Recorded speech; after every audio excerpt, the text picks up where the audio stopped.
Hello, you're kicking off the Monday's edition of QPVN English News Bulletin. You're with MINH and here come the headlines. Chief of General Staff inspects command staff exercise. Quảng Bình military supports people to rebuild lives after flood. Ho Chi Minh City welcomed 35 million visitors in 10 months.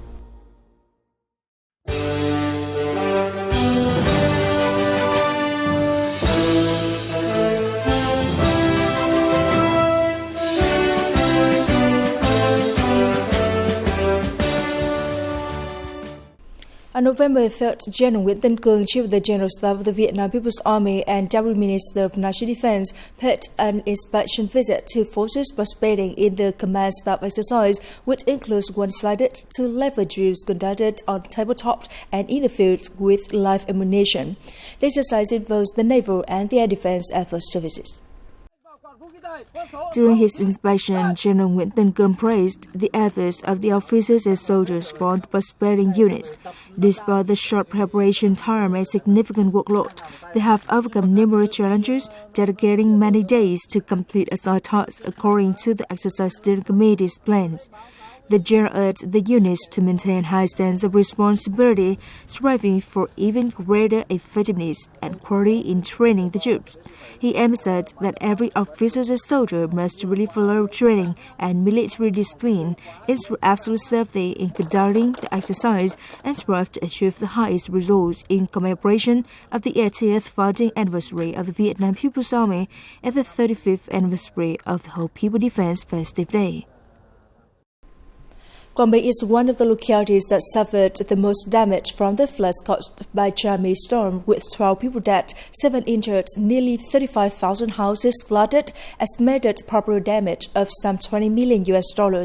Currently, the flood waters in the whole province have receded. The local government, people and functional forces are urgently carrying out the relief work.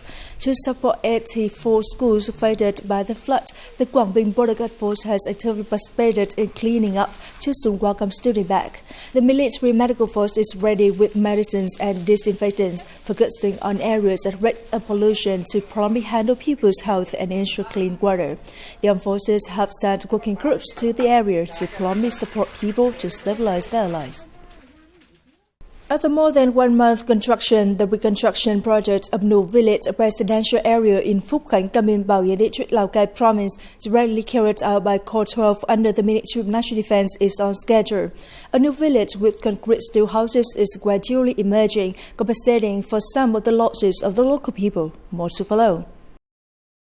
Rushing to construct the roofs of new houses, Hoàng Văn Hưng and many other local youngsters, together with the workers of Corps 12, are working hard to build the new roof settlement area. Starting with a new job, though it is hard, but the income is stable and above all, Hưng is directly involved in building new housing for the villagers. My family is fine, but I lost 12 of my relatives. I came here to work with hope to soon restart a new village so that there will be new houses for those who lost their homes and loved ones. New Village resettlement area is built on an area of about 10 hectares in the Sim Hill area. 42-story houses are built in the traditional Thai steel houses style with auxiliary works. The resettlement area would have a cultural house, school, and infrastructure works to ensure stable and long-term living for local people.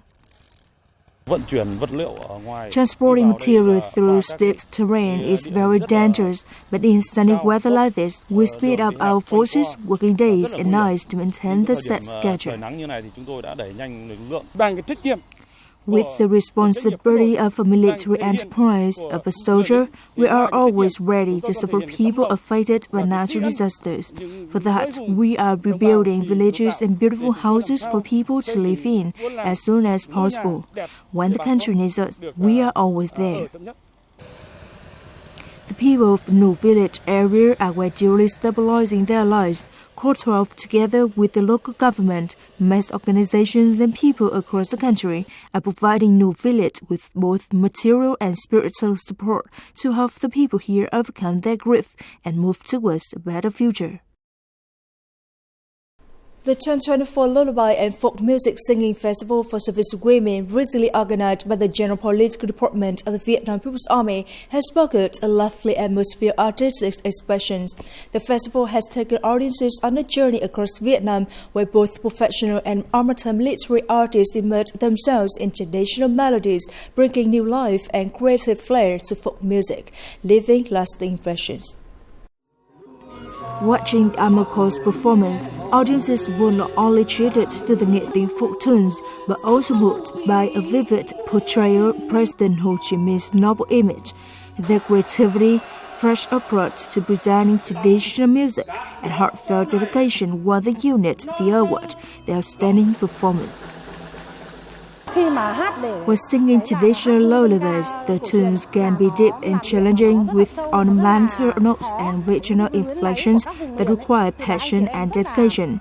We want to convey the message of preserving and cherishing our cultural heritage, expressing our feelings to audiences who love folk music from different regions. This year's festival gathered 38 teams with over 1,100 performers representing service women across the country. Each team interpreted traditional folk melodies uniquely, creating distinctive works with stories hidden within every note. The teams arrived with impressive dedication and responsibility. The careful preparation showcased in outstanding performances. Many were skillfully staged with engaging scripts that truly resonated with audience emotions, reflecting the talent, resilience, and professionalism of the service women. The success of this year's Lullaby and Folk Music Singing Festival is a testament to the enduring spirit of traditional music, a quiet yet powerful undercurrent in the lives of Vietnamese people. This cultural legacy connects hearts, merges with daily life and work, and deeply resonates within military life. Coming up next, Vietnam maintains top position in rice exports to the Philippines. Ho Chi Minh City welcomed 35 million visitors in 10 months. By the end of October, the Philippines had imported a total of 3.68 million tons of rice, with Vietnam fully holding its position as the leading rice supplier to this market. Specifically, the Philippines imported 2.91 million tons of rice from Vietnam, accounting for over 79% of its total rice imports. For Vietnam to sustain its rice export strength into the Philippines, Vietnamese businesses must continue to ensure stable quality, consistently improve the quality of exported rice products, and maintain steady prices. In alignment with its ambition to become an eastern urban hub for the province, Dam Ha District in Quang Ninh has partnered with CNAC Joint Stock Company to host an investment promotion conference for the Dam Ha B East Industrial Cluster. As the district's first industrial zone, the cluster is slated for completion in 2025. China is leading the investment in the 60-hectare cluster located in Tân Bình, Quang Ninh, with a projected capital of over $23 million, aiming to develop infrastructure to attract light industries and clean sectors, including agricultural and forestry processing, supporting industries and manufacturing of electronic and mechanical equipment. The cluster will draw investors and manufacturers from inside and outside the province, driving economic growth in the district and contributing to Quang Ning's socio-economic development.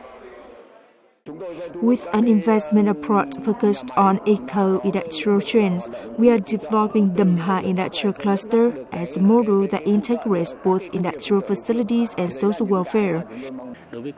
We excel in planning, attracting infrastructure investments, and selecting experienced investors. We also facilitate favorable conditions for investors and providing workforce support for the industrial clusters. With the message of sincerely inviting, being ready to cooperate, committed to supporting businesses, Dam Ha District pledges optimal support for investors, ensuring favorable conditions in administrative procedures, land access, site clearance, workforce provision, and security. The 7th Hanoi International Film Festival, or HANIF 2024 for short-themed Heritage in Motion, Cinema, Story, Creativity, is due to take place in Hanoi from November the 7th to the 11th. Anticipated to attract over 300 delegates representing different fields of cinema, HANIF 2024 features 115 excellent works from Vietnam and cinema industries from 40 countries and territories around the world. The screenings have been selected from over 500 films sent to the festival selection panel. Among those are a series of films in celebration of the 70th anniversary of the Hanoi Liberation Day and a series of films focusing on German cinema. The opening and closing ceremonies will be highlighted with indigenous art performances, folk music, and live shows using 500 drones, recreating images of the capital's unique cultural heritages and prominent symbols in the new era. 2024 is also the first year a theme song specifically composed for the event.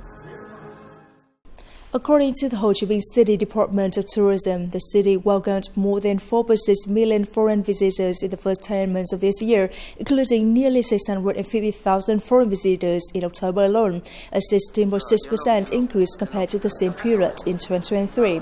Domestic tourists in 10 months numbered some 31 million, contributing to total tourism revenue of $6.2 billion, marking a 12% year-on-year increase, meeting 82% of the yearly plan. To attract domestic and foreign tourists, Ho Chi Minh City Department of Tourism has had preferential policies and promoted tourism development linkage programs between the city and other provinces. With favorable natural conditions, Vĩnh Long Province has long identified riverine ecology as the main type of tourism and has been exploiting and developing many tourism products associated with riverine resources and people's daily lives. Aiming to strongly develop riverine tourism based on existing potential, Vĩnh Long Province tourism industry is implementing many solutions to attract investment and connection, to exploit and develop new and attractive tourism products to further promote riverine tourism. For a long time, Vĩnh Long Province has developed riverine ecotourism. Typical cultural activities have gradually formed on the riverside islands, creating a basis for tourism areas to exploit and fulfill the demands of tourists. We have up to 36 different programs for tourists to choose from. For example, tourists will sit on a small boat going into small canals to witness the local daily life. With the orientation of strong developing river tourism, Vĩnh Long Province has been gradually investing in infrastructure and connections to develop tourism products associated with this type of tourism. We determined that Vĩnh Long is the riverine area, so we must find a way to attract tourists in various forms. Secondly, we must consider upgrading the current passenger port to make the boarding and disembarking area safe for passengers. With good natural conditions, investment and increased connectivity, new products in the river tourism program of Vĩnh Long Province are gradually taking shape, with the expectation of bringing a breakthrough to local tourism. It is the end of the latest news bulletin today. You can watch the news again at QPVN.vn. For the goodbye, and see you next time.